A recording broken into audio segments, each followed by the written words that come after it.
Welcome to Pindar Poetry. We hope you learned something new. You start by signing into the Gmail account you control. This is essential because Google shows linked recovery options only to verified owners. Once signed in, go directly to Google account settings. Make sure you use a familiar device and network to reduce repeated security prompts. If prompted, complete a quick reauthentication step with your password or two-step code. These steps establish you as the account owner, which is why verification is required before revealing phone information.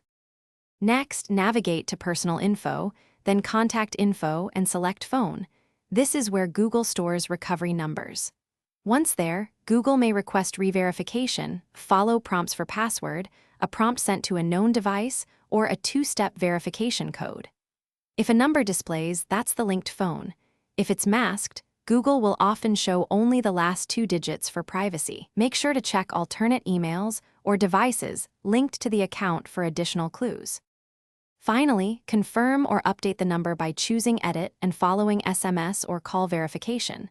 Once verified, you can replace or remove the linked phone.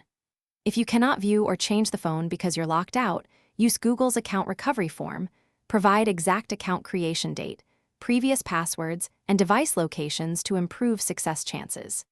If Google blocks changes, clear browser cache, retry from a known device, or wait 24 to 48 hours, and try again to avoid security rate limits. Thanks for watching. Consider subscribing if we helped you.